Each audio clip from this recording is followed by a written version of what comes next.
Jadi sudah kita sepakati. Nanti grupnya ada 4 di kelas A, ada yang 4, ada yang berlima ya. Kalian berlima semua karena jumlahnya 20 orang. Sudah teman-teman pilih sendiri grupnya. Nah, secara grup, jadi benar-benar sekarang ini grup. Soalnya diberikan besok. Kerjakan secara grup. Jadi setiap orang jawabannya pasti sama ya. Terus kerjakan case tentang chapter 18 corporate reorganization and liquidation ini, dikerjakannya, submitnya tolong diperhatikan ya. Deadline-nya jangan sampai terlambat, saya nggak mau. Kalau ini yang terlambat saya nggak terima ya teman-teman, karena ini benar-benar berlima. Jadi kalian bisa saling reminder, itu nggak mungkin terlambat. Juga gampang karena dikerjakan berlima. Minggu depan, waktu kita meeting yang minggu depan, sebelum kelas ya. Jadi jam 7 teman-teman tolong sudah submit melalui e-learn. Nah, hanya 1 orang saja yang submit ya, mewakili 1 kelompok. Tidak perlu teman-teman submit berlima. Percayakan pada 1 orang saja. Nanti saya sediakan kolom assignment begitu. Teman-teman bisa masukkan Excel. Excel itu buat rincian atau cara perhitungan kalian. Saya minta dalam Excel, berarti kali ini nggak boleh tulis tangan ya. Lalu PowerPoint itu yang nanti minggu depan akan kalian presentasikan untuk saya. Tapi bukan teman-teman presentasi, teman-teman yang bicara, kemudian saya bertanya, enggak. PowerPoint itu gunanya ya untuk kita langsung tanya jawab saja. Jadi minggu depan itu bukan teman-teman presentasikan materinya ke saya, enggak. Saya langsung tanya tentang apa yang teman-teman tuliskan di Excel dan PowerPoint itu.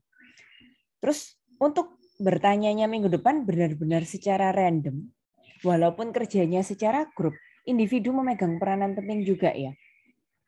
Jadi ada peran individu juga, nilai antar orang dalam satu grup itu bisa beda. Bisa ada yang lebih tinggi, bisa ada yang lebih rendah. Tanya jawabnya saya schedulekan itu 10-15 menit per kelompok. 10 menitan nanti termasuk jeda perpindahan antara kelompok yang satu ke kelompok yang kedua dan seterusnya. Ya kurang lebih siapkan waktu 10-15 menit. Saya akan buatkan teman-teman kira-kira masuk di breakout room itu, contoh ya. Minggu depan kan kita kelas start 7.30. Absen segala macam oke lah, start 7.40. Nanti 7.40 sampai 7.50 kelompok yang urutan 1 duluan. Lalu nanti dikasih space 5 menit. Kemudian 7.55 dan seterusnya, nanti baru kelompok yang dapat urutan kedua. Itu nanti saya random ya, benar-benar random yang menentukan urutan kalian tadi, bukan 1, 2, 3, 4-nya yang tadi, tapi nanti coba saya random. Random menggunakan generator random aja. Nah, nanti saya kan bakalan tanya sama teman-teman tuh dalam grup di breakout room ya. Jadi kelompok yang lain tidak menyaksikan kalian. Semakin banyak pertanyaan yang terjawab, semakin baik. Jadi nanti kan bakal gantian berlima itu harus lancar. Si A, si B, si C, si D, si E, nanti saya yang panggil ya. Semakin banyak pertanyaan yang kalian terjawab, poin kalian semakin tinggi ya teman-teman. Kemudian masih berlanjut di meeting berikutnya. Berarti teman-teman kan sambil saya ganti, sudah setuju kelas penggantinya kan 15 April. Berarti deadline berikutnya submit videonya maksimal Jumat 15 April. Harapan saya setelah kita tanya jawab, kan jawaban kalian mungkin ada yang masih belum benar, belum sempurna, terus jadi benar. Jadi yang nanti divideokan, itu yang nanti jadi sarana belajar mungkin diakses secara publik juga ya teman-teman. Itu saya harap yang sudah benar ya, jangan sampai kalian publish angka yang salah. Mengumpulkan ya maksimal minggu depannya lagi. Nah, kali ini saya nggak minta videonya di G Drive.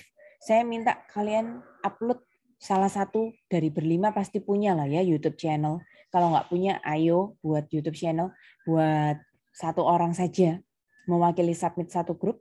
Yang dikumpulkan ke saya lagi-lagi jangan videonya tapi link YouTube-nya saja. Jadi nanti akan saya sediakan 2 tempat untuk kalian mengumpulkan. Ada yang Excel PowerPoint untuk tanggal 8, ada yang link YouTube-nya di tanggal 15. Videonya jangan lama-lama, maksimal 10 menit aja. Nah, karena saya kasih kalian waktu yang panjang untuk buat videonya kurang lebih 2 minggu ya teman-teman. Saya nggak mau monoton kayak orang record Zoom biasa, jimit biasa ya. Kasih saya sesuatu yang berbeda. Teman-teman sekedar info ya. Untuk AFL 1 yang lalu, beberapa orang menurut saya benar-benar berbeda. Jadi benar-benar ada yang istilahnya itu effortnya lebih ya. Ada yang menyiapkan background dulu, ada yang menyiapkan di capture dulu, dihias seperti itu membantu nilai sekali ya teman-teman. Itu sih dari saya. Sampai sini ada pertanyaan dulu nggak? Kisi-kisi ya, kisi-kisi case study-nya. Kita kan di chapter 18 ini belajar tentang likuidasinya PT. Nanti ada ilustrasi kasus likuidasinya, terus ada neraca sebelum perusahaan itu dilikuidasi, aset liability equity-nya kelihatan. Terus nanti waktu mau likuidasi, semua kan harus dikonversi jadi cash gitu kan. Mirip seperti partnership CV ya. Di corporation, PT pun seperti itu. Semua aset yang non-cash dikonversi jadi cash. Terus nanti kalau ada hutang dibayar dulu, kalau ada sisa baru nanti diberikan ke para pemegang saham. Nah, di perusahaan PT, ketika teman-teman ingin melakukan likuidasi, itu nggak bisa langsung dilakukan oleh partnernya seperti di CV. PT itu harus menyewa suatu lembaga atau seseorang yang berprofesi sebagai kurator. Kurator itu nanti bahasa Inggrisnya trustee. Nah, kalian bertugas trustee accounting, bagaimana mengetahui, mempelajari pembukuannya kurator itu untuk membuat laporan-laporan. Yang pertama statement of affair. Nah, ini contoh statement of affair. Nanti kita akan buat ini hari ini. Ini yang harus kalian siapkan bersama-sama. Terus jurnalnya apa? Untuk memindahkan pembukuan kita ke pembukuannya kurator atau trustee itu. Ada beberapa jurnal, untung ruginya seperti apa. Kalau di partnership kan, kalau untung capitalnya bertambah, kalau rugi capitalnya di debit berkurang. Nah, di sini enggak. Kita pakai nama capitalnya yaitu kurator atau estate equity itu. Kurang lebih seperti itu, teman-teman.